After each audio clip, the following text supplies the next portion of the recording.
오늘 말씀의 제목은 어두운 밤에 우리들이 해야 할 일입니다. 밤에 우리들이 할 일이 있다는 겁니다. 자, 우리들이 이 삶을 살아가면서 어렵고 힘든 일을 당하면 우리가 이렇게 말합니다. 시련의 밤이 찾아왔다. 고난의 밤이 찾아왔다. 그렇게 말합니다. 밤이 찾아왔다는 겁니다. 왜 밤이 찾아왔는가라고 할 때에 밤이라는 것은 어둡습니다. 방향을 모르는 겁니다. 우리가 어느 방향으로 어떻게 가야 될지를 알 수 없는 것이 밤이 됩니다. 동서남북이 구분되지 않습니다. 그러기에 우리가 가야 될 그 길과 목적을 모를 때에 우린 밤을 만났다고 그렇게 말합니다.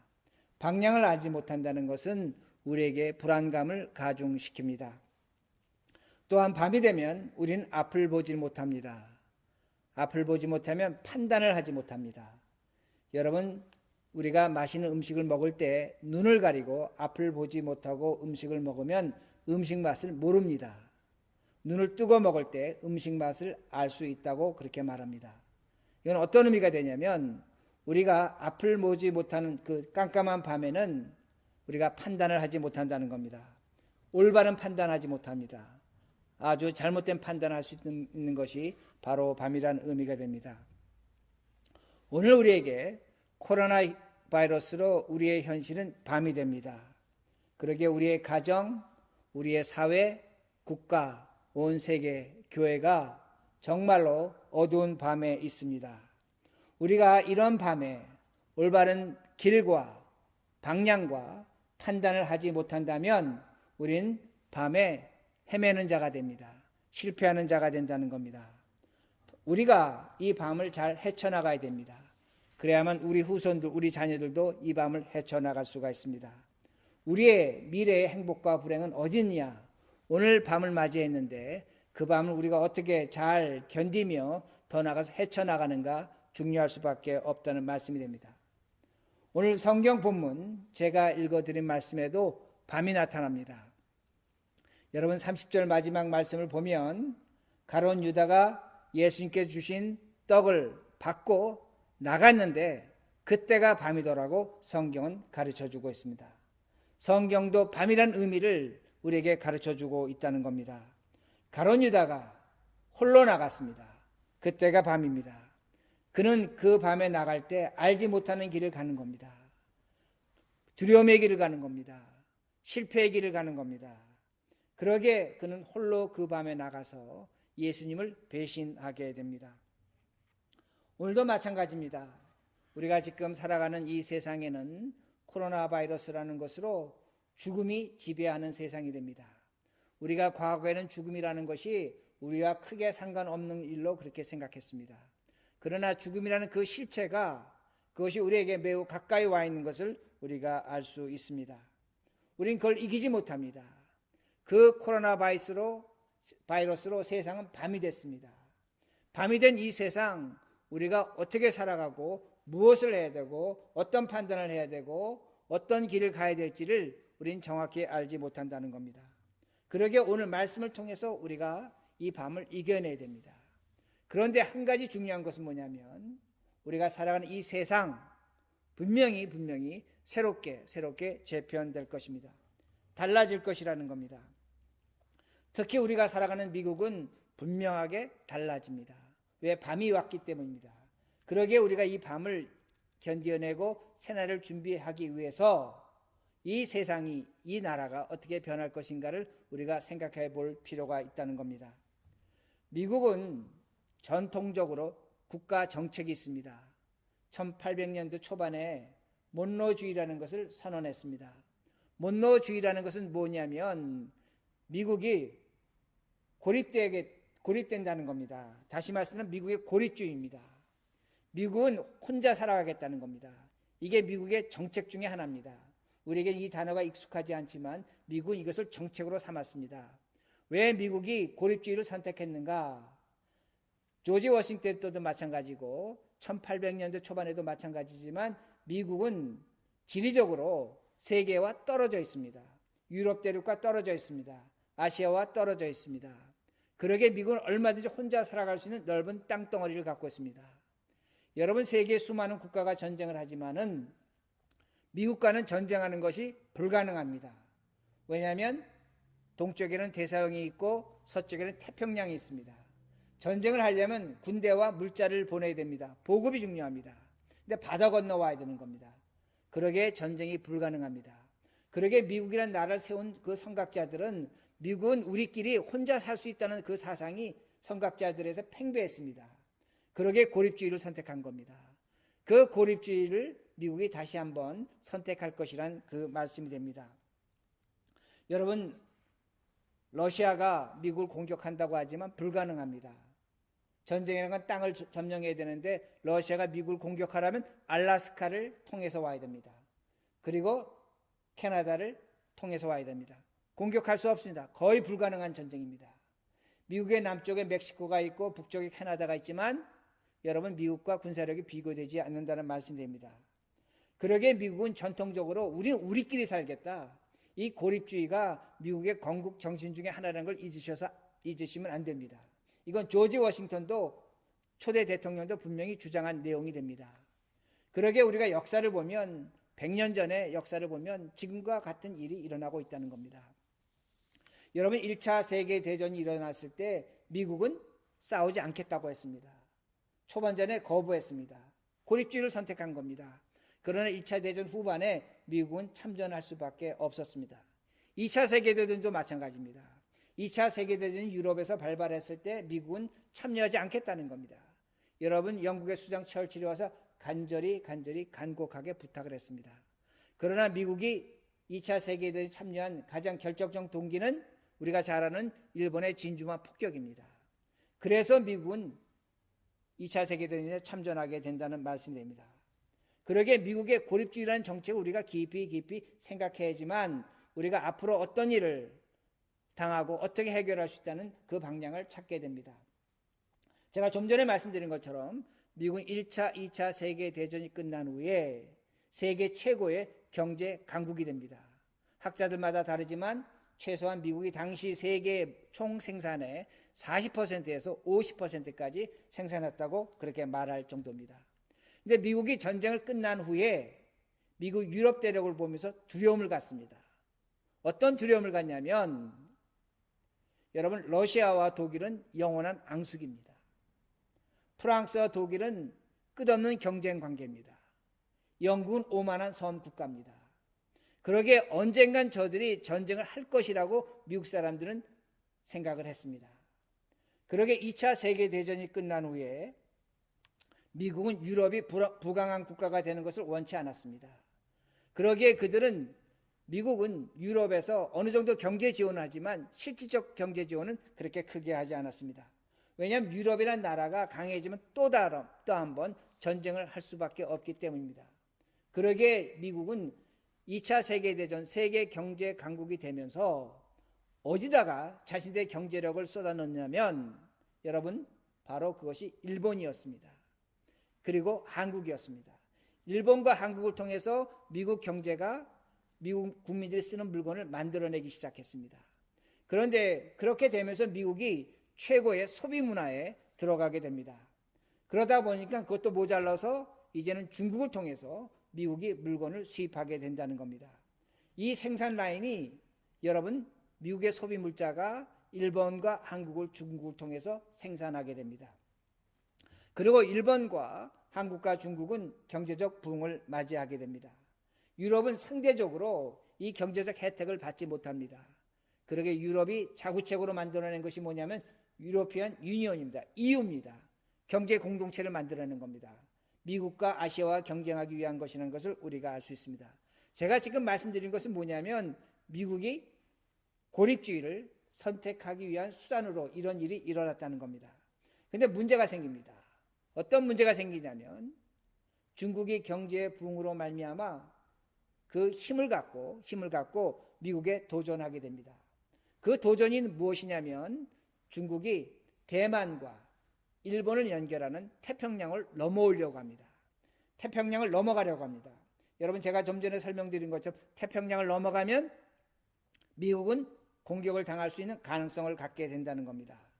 그러기에 이런 것을 알고 있던 미국 정부는, 특히 트럼프 정부는 아메리카 퍼스트라는 정책을 썼습니다. 아메리카 퍼스트라는 것은 뭐 미국에서 물건을 만들자 그런 의미가 되지만 그 내면은 뭐냐면 미국의 고립주의를 선택하는 겁니다. 고립주의를 선택한다는 것을 기억하셔야 됩니다. 그러기에 미국과 중국은 이미 경제적 이별을 거치고 있습니다. 코로나 사태로 지금 경제적 이별은 분리는 더 빠르게 확산될 것입니다. 그런데 중요한 건 이겁니다. 제가 왜 지금까지 이 말씀을 드렸냐면 역사적 교훈입니다. 미국이 고립주의를 선택하면 반드시 일어나는 것이 전쟁이었습니다. 전쟁이었습니다. 그리고 세계적 공황이었다는 겁니다. 고립주의를 선택하고 나면 반드시 이 두 가지 사건이 미국에 의해서 발생된 것을 역사적으로 보여줍니다. 코로나로 인해서 이 세상에 밤이 찾아오고 있다는 겁니다. 어둠이 찾아오고 있다는 겁니다. 지금 이런 밤이 찾아오는데 우리의 힘으로 이 밤을 이겨내는 것은 불가능하다는 겁니다. 그러기에 오늘 본문은 우리에게 이 어두운 밤, 세상의 어두운 밤이 찾아오고 있는데 우리가 이 밤을 어떻게 이겨내고 어떤 길을 가야 되고 어떤 판단을 해야 될 것인가를 오늘 성경이 우리에게 가르쳐 줍니다. 오늘 본문 말씀을 보시면 예수님이 그 가룟 유다가 이제 배신할 것을 알고 계십니다. 근데 예수님께서 뭐라고 말씀하시냐면 제자들에게 너희 중 하나가 나를 팔게 될 것이라고 그렇게 말씀하십니다. 그러자 제자들이 서로 얼굴을 바라보면서 서로를 의심합니다. 누가 예수를 팔 것인가 그렇게 의심합니다. 그런데 여러분 마가복음 14장 19절을 보면 아주 재미있는 말씀이 있습니다. 그 말씀은 어떻게 나와 있냐면 아마 예수님께서 제자들에게 너희 중 한 사람이 나를 팔 것이라고 하니까 제자들이 근심 어린 얼굴로 예수님을 바라보면서 한 사람씩 이렇게 질문합니다. 내가 당신을 팔 사람입니까? 내가 당신을 팔 사람입니까? 여러분 제자들 한 사람이 이렇게 예수님께 질문했다고 마가복음은 기록하고 있습니다. 여러분 이걸 제가 좀 쉽게 설명드린다면 이렇게 설명을 드릴 수가 있습니다. 경찰이 도둑질하는 용의자 12명을 경찰서로 소환을 했습니다. 경찰이 이렇게 말합니다. 뭐라고 얘기하냐면 12명 중에 한 사람이 도둑질을 했습니다 라고 그렇게 말합니다. 12명이 서로 의심할 수 있습니다. 그래 나머지 11명은 도둑질하지 않았기 때문입니다. 그러게 당당하면 상대방을 의심할 수 있습니다. 그런데 마가복음은 어떻게 기록하고 있냐면 예를 들면 이렇게 하는 겁니다. 그 12명이 경찰관을 찾아가서 이렇게 얘기합니다. 내가 도둑질했습니까? 내가 도둑질했습니까? 라고 근심 어린 얼굴로 그렇게 질문했다는 겁니다. 뭘 성경이 가르쳐주고 있냐면 12명의 제자들이 자신을 의심했다는 겁니다. 자신을 의심했다는 겁니다. 자, 내가 도둑이 아니라면 상대방만 의심하면 됩니다. 그런데 내가 도둑질했습니까? 라고 지금 자신을 의심하고 있다는 겁니다. 이게 제자들의 태도라는 겁니다. 제자들이 지금 예수님이 그 말씀할 때 마가복음은 어떻게 말씀하고 있냐면 내가 당신을 배신할 수 있는 사람입니까? 라고 그렇게 질문하고 있다는 겁니다. 12명의 제자들이 배신의 가능성을 갖고 있다는 겁니다. 그런데 제자들과 그 베드로 행동이 더욱더 이상하게 나타납니다. 그것이 23절과 25절의 말씀인데 베드로가 예수님 품에 의지한 제자에게 즉 요한입니다. 예수님이 가장 사랑하신 제자 요한입니다. 요한에게 뭐라고 얘기하냐면 머리짓을 하면서 고갯짓을 하면서 그가 누구인지 배신자가 누구인지 이름을 물어보라는 겁니다. 이걸 요한에게 부탁합니다. 여러분 참 이상하지 않습니까? 여러분 베드로는 성격이 급한 사람입니다. 자신이 정말로 예수님 팔지 않을 것이라고 생각했다면 그가 왜 당당하게 떳떳하게 예수님께 물어보지 못합니까? 예수님께 당당하게 물어보지 못합니다. 그러기에 지금 요한에게 대신 물어보라는 겁니다. 요한이 아마 물어봤습니다. 누가 예수님 배신합니까? 라고 그렇게 물어봤다는 겁니다. 자, 이 성경이 우리에게 뭘 보여주는가입니다. 12명의 제자 모두가 예수님을 배신할 가능성을 갖고 있다는 겁니다. 12명 모두라는 겁니다. 우리가 왜 그렇게 어떻게 이들이 배신할 가능성을 갖고 있는지는 모릅니다. 그러게 여러분 생각해 보시기 바랍니다. 12명의 제자가 예수님과 식사하는데 그 식사 자리가 얼마나 불편한 자리인가 합니다. 얼마나 힘든 자리인가 합니다.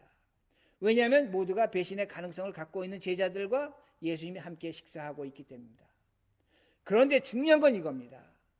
12명의 제자 중에 한 사람은 그 식사 자리가 천국의 자리입니다. 동시에 지옥의 자리입니다. 다시 말씀드립니다. 12명의 제자가 예수님과 함께 식사하는데 그 중에 한 사람은 그 식사 자리가 천국의 자리입니다. 동시에 지옥의 자리라는 겁니다. 그가 누구인가 합니다. 가롯 유다입니다. 가롯 유다입니다.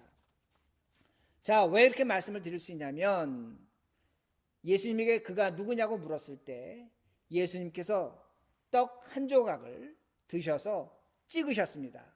꿀에 찍었든지 포도주에 찍었든지 찍으셨습니다. 그리고 그 사람에게 줬습니다. 그 사람이 그 떡을 받았습니다. 그리고 그 떡을 받는 자가 나를 배신한 자라고 주님께서 말씀하셨습니다. 그리고 그 떡을 받은 자가 누굽니까? 가롯 유다라는 겁니다. 우리는 성경을 읽으면서 어떻게 생각하냐면 예수님이 가롯 유다라고 지적하며 떡을 주셨다고 그렇게 생각을 합니다. 우리는 분명히 그렇게 생각합니다. 그런데 중요한 것은 여러분 28절과 29절을 보면 제자들은 전혀 그렇게 생각하지 않았다는 겁니다. 제자들은 전혀 그렇게 생각하지 않았다고 성경은 기록하고 있습니다. 그리고 어떻게 생각하냐면 가롯 유다가 돈을 맡은 자이기에 그 돈 맡은 것으로 명절에 쓸 물건이나 가난한 자들을 구제하러 나갔다고 그렇게 생각하고 있습니다.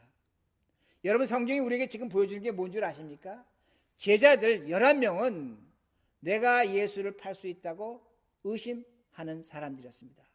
그 죄책감이 있었을지도 모릅니다. 그러나 그들은 가롯 유다만은 아니라고 생각했습니다.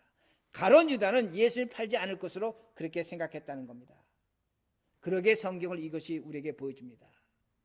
자, 그러면 우리가 이 말씀을 좀 더 깊이 해석하려면 유대인의 식사법을 이해하면 이 말씀을 해석할 수가 있습니다. 유대인들이 식사할 때 우리처럼 식탁에 앉아서 식사하지 않습니다. 우리가 어떤 명화를 보면 예수님께서 제자들과 식탁에 둘러앉아서 식사하시는 것으로 그렇게 묘사하고 있습니다. 그건 잘못된 그림입니다. 그렇게 유대인들이 식사하지 않습니다. 유대인들이 식사를 할 때 엎드려서 식사합니다. 누워서 식사합니다. 그러기에 왼팔로는 머리를 괴고 오른팔로 음식을 먹습니다. 이게 유대인의 식사법입니다. 그래서 쭉 둘러앉아서 그렇게 식사를 하게 됩니다.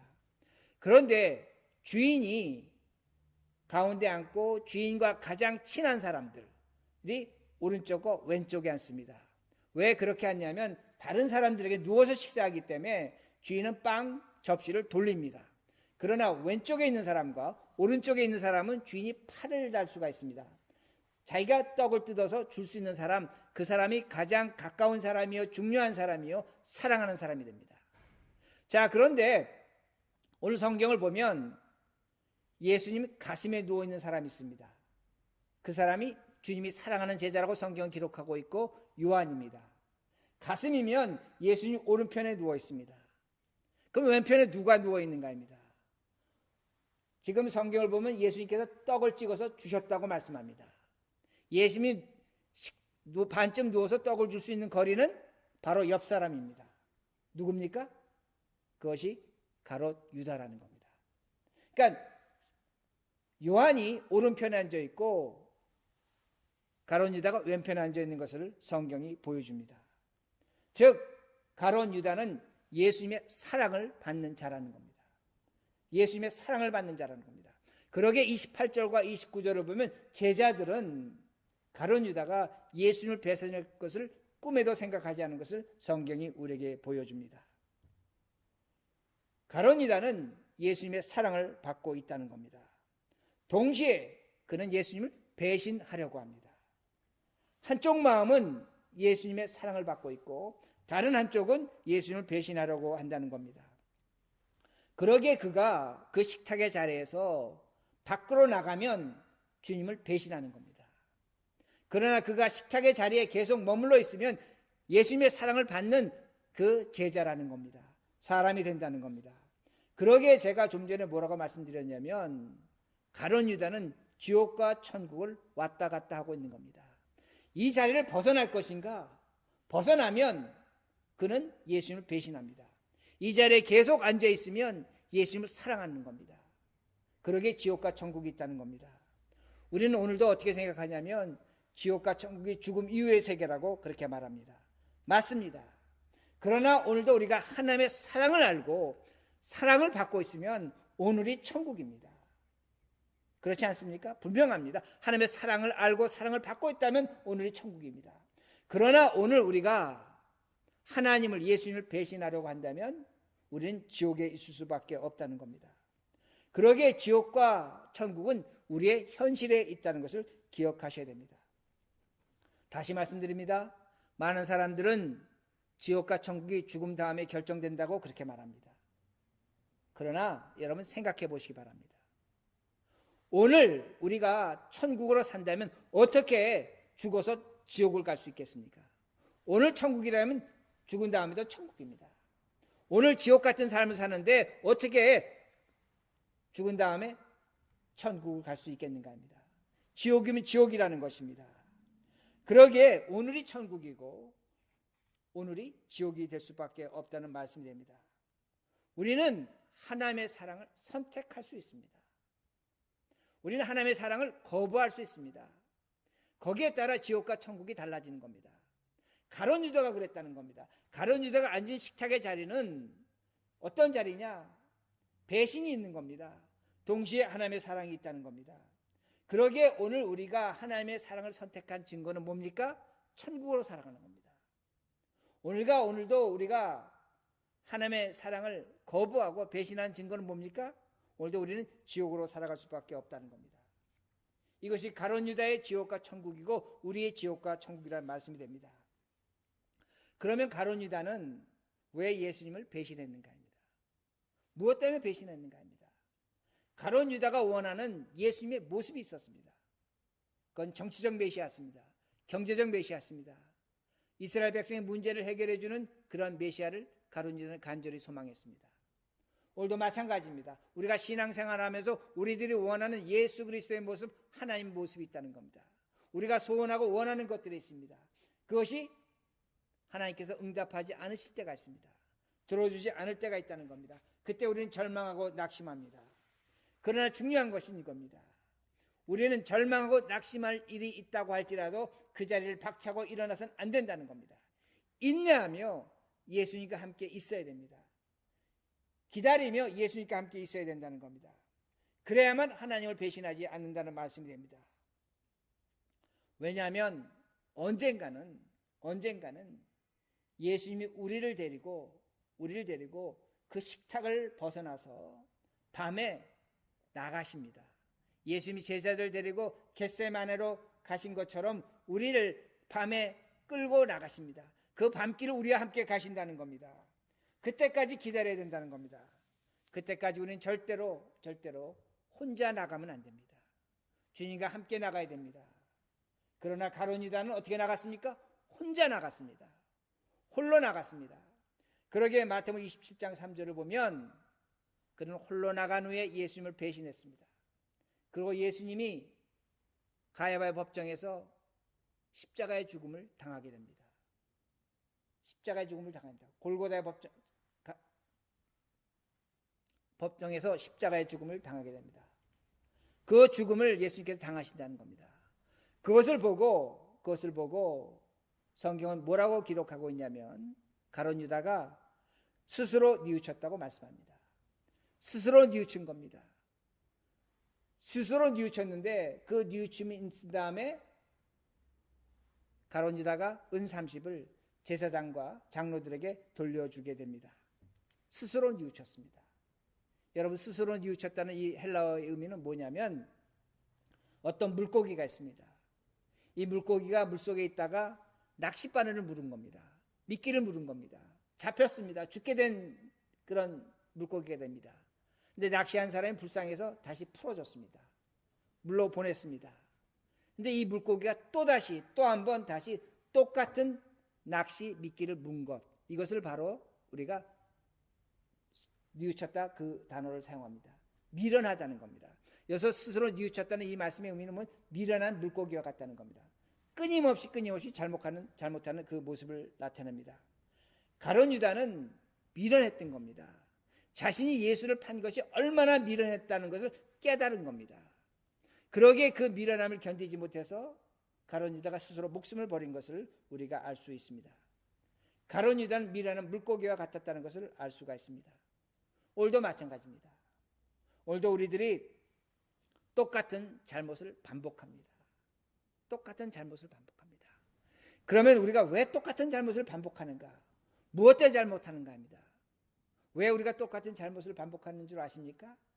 우리에게는 감정이 앞서기 때문입니다. 여러분, 사람은 감정적으로 되면 미련해집니다. 다시 말씀드립니다. 사람은 감정적으로 되면 미련해질 수밖에 없다는 것입니다. 감정이 이성을 지배하면 사람은 미련해집니다. 우리 사람에게는 감정과 이성이 있습니다. 이성이 감정을 지배해야 됩니다. 그럼 미련해지지 않는 겁니다. 그런데 감정이 이성을 지배하면 그 사람 미련해질 수밖에 없다는 겁니다. 제가 왜 이렇게 말씀드릴 수 있냐면 가룟 유다는 예수님의 사랑을 알고 있습니다. 그걸 이성적으로 알고 있는 겁니다. 그러나 가룟 유다는 동시에 감정이 있었습니다. 예수님에 대한 실망, 분노, 절망, 그것이 있었습니다. 그 감정을 다스리지 못했습니다. 그게 분노가 있었습니다. 그러기에 예수님을 배신할 수밖에 없었다는 겁니다. 즉 자신이 갖고 있는 그 배신의 감정을 가룟 유다는 이성적으로 하나님의 사랑으로, 예수님의 사랑으로 다스리지 못할 때 그는 예수님을 배신하게 되는 겁니다. 미련한 사람이 된다는 겁니다. 미련한 사람이 된다는 겁니다. 그때 그에게 무엇이 나타납니까? 지옥이 나타나는 겁니다. 지옥이 나타나는 겁니다. 그리고 그는 스스로 목숨을 버리게 됩니다. 그는 감정의 사람이 됩니다. 만약에 그가 그의 감정을 절제했다면, 조절했다면, 하나님의 예수 그리스도의 사랑을 그가 깊이 생각했다면 그는 그 식탁에서 벗어나지 않았을 겁니다. 예수님과 끝까지 그 자리를 지켰을 것입니다. 그는 배신의 사람이 되지 않았을 것입니다. 그 예수님의 사랑으로 그는 천국을 경험한 사람이 됐을 것이라는 말씀이 됩니다. 여러분, 감정을 이모션이라고 합니다. 이모션의 이 글자를 파자에 보면 I 모션입니다. I라는 건 내가 되고 모션을 움직인다는 겁니다. 감정은 나를 움직이게 하는 겁니다. 나를 행동하게 하는 겁니다. 여러분, 감정은 좋은 우리의 생각 중에 하나입니다. 왜? 사람이 감정이 있어야 되죠. 그러나 그 감정이 이성에 의해서 절제되지 못할 때 사람은 윤리와 도덕을 넘어섭니다. 불법을 저지를 수밖에 없습니다. 잘못된 행동을 한다는 겁니다. 왜냐하면 감정과 이성이 있는데 감정은 이성을 쉽게 장악합니다. 이성은 감정을 쉽게 장악하지 못합니다. 이게 대부분의 사람입니다. 그러기에 오늘 성경을 통해서 우리가 배울 수 있는 것이 뭐냐면 가룟 유다는 자신의 감정을 절제하지 못한 사람이라는 것을 우리들이 알 수 있습니다. 감정을 절제할 줄 알아야 된다는 겁니다. 우리들이 인내하며 우리의 감정을 조절할 때에 예수님이 우리와 함께 밖에 나가십니다. 예수님은 11명의 제자를 데리고 겟세마네로 기도하신 걸 여러분 기억하셔야 됩니다. 밤에 나가시는 겁니다. 예수님과 함께 나가는 겁니다. 왜 이것이 중요한가입니다. 코로나 이후로는 제가 분명히 말씀드렸습니다. 우리에게 세상에 어두운 밤이 찾아올 것입니다. 이 어두운 밤에 우리가 어떻게 살 것인가? 예수를 믿고 살아가는 우리들이 그리스도 앞에서 우리의 감정을 조절하며 살아야 된다는 그 말씀의 의미가 됩니다. 이성으로, 하나님의 사랑으로 우리가 생각하며 살아가는 것이 앞으로 우리가 살아갈 세상이라는 말씀이 됩니다. 왜 이렇게 말씀드릴 수 있냐면 우리가 살아가는 세상은, 미국은 세상의 한복판에 있습니다. 적어도 미국에 의해서 이 세상이 지금 좌지우지되는 것 아무도 부정하지 못한다는 겁니다. 제가 좀 전에 말씀드린 것처럼 미국은 고립주의를 선택하게 될 것입니다. 그럴 수밖에 없습니다. 분명히 그럴 겁니다. 이번에 코로나 바이러스를 모든 학자들이 얘기하는 게 뭐라고 얘기합니까? 2차 세계대전과 버금가는 것이라고 그렇게 말합니다. 뭘 얘기하고 있는 겁니까? 제가 좀 전에 말씀드린 것처럼 2차 세계대전이 끝난 후에 미국은 유럽을 경제 동반자로 선택하지 않았습니다. 왜냐하면 그들을 선택하면 그들이 강해서 전쟁할 수 있다고 생각했기 때문입니다. 마찬가지입니다. 미국은 중국을 더 이상 경제적 동반자로 생각하지 않을 겁니다. 중국과 멀어질 수밖에 없다는 겁니다. 그럼 어떻게 됩니까? 미국의 자체적 생산이 증가할 겁니다. 그러기에 우리의 직장, 우리의 사업이 분명히 달라질 것입니다. 여러분, 제가 처음에 미국 왔을 때에 우리 교포들이 그렇게 장사하지 않았습니다. 제가 알 때 그때 많은 분들이 공장 다녔습니다. 앞으로 그런 시절이 올 거라는 겁니다. 분명히 그런 세대가 올 겁니다. 그러기에 우리가 이 시대를 어떻게 살 것인가? 제가 좀 전에 말씀드린 것처럼 우리가 4차 산업혁명 시대에 들어가고 있습니다. 인공지능과 로봇이 모든 분야에 관여하게 될 것입니다. 우리가 이런 산업에 빨리 적응해야 됩니다. 이런 산업에 빨리 적응하지 못하면 우린 죄송하지만 딜리버리나 하고 하찮은 서비스 업종에 남게 될 것입니다. 이걸 우리가 벗어나야 된다는 말씀이 됩니다. 앞으로 우리가 이 미국 땅에서 살아갈 때, 이 밤과 같은 세상을 살아갈 때 중요한 것이 뭐냐면 환경과 기후입니다. 앞으로 모든 산업은 환경과 기후에 영향을 받을 수밖에 없습니다. 그러기에 우리가 새로운 시대를 준비해야 됩니다. 이 새로운 시대를 준비하려면 적어도 30대, 40대, 50대는 책을 읽으셔야 됩니다. 공부하셔야 됩니다. 미래를 준비해야 된다는 겁니다. 그러기에 우리가 이 새로운 시대를 준비할 수 있다는 겁니다.